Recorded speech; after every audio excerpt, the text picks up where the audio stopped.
La repentance. La repentance de l'apôtre Pierre. Le Seigneur, s'étant retourné, regarda Pierre. Et Pierre se souvint de la parole que le Seigneur lui avait dite, avant que le coq chante aujourd'hui, tu me renieras 3 fois. Et étant sorti, il pleura amèrement. Luc 22 versets 61 et 62. Ce regard de Jésus a marqué un tournant exceptionnel dans la vie de Pierre. Christ lui avait dit, tu ne peux pas me suivre maintenant, mais tu me suivras plus tard. Pierre n'était pas dans l'état voulu pour suivre Christ, parce qu'il n'avait pas renoncé à lui-même, il ne se connaissait pas lui-même, et c'est pourquoi il ne pouvait suivre Christ. Mais quand il sortit et pleura amèrement, un grand changement se produisit dans sa vie. Christ lui avait dit précédemment, quand tu seras converti, affermis tes frères.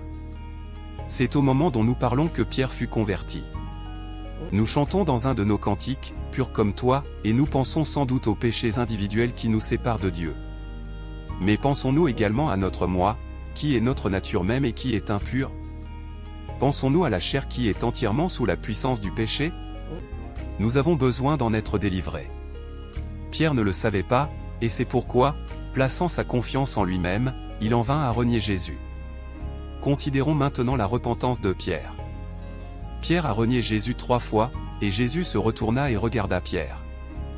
Ce regard de Jésus brisa le cœur de Pierre, et aussitôt il réalisa l'étendue du péché qu'il venait de commettre, la terrible chute qu'il avait faite, et Pierre sortit et pleura amèrement. Dans quelle honte, dans quel désespoir, il doit avoir passé ce jour. Mon Seigneur est mort, mon espérance est morte et j'ai renié mon Seigneur.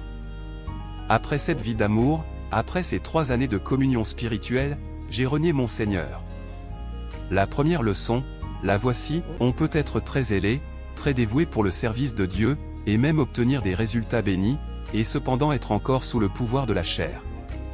La seconde leçon, c'est le Seigneur Jésus lui-même qui nous montre la puissance du « moi ». Comment ce Pierre charnel, ce Pierre qui accomplissait sa volonté propre, est-il devenu l'homme de la Pentecôte et l'auteur de 2 épîtres? C'est parce que Christ s'est chargé de lui, Christ a veillé sur lui, Christ l'a enseigné et l'a béni.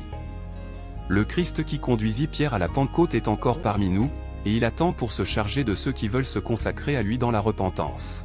Jean péché nio multiplié, nous mandez ou grâce Seigneur. Péché campé, à gauche, à droite, nous mandez ou grâce Seigneur. Grâce, grâce, pardon Seigneur. Grâce, grâce, pardonnez-nous. Grâce, grâce, nous faute nous reconnaissons.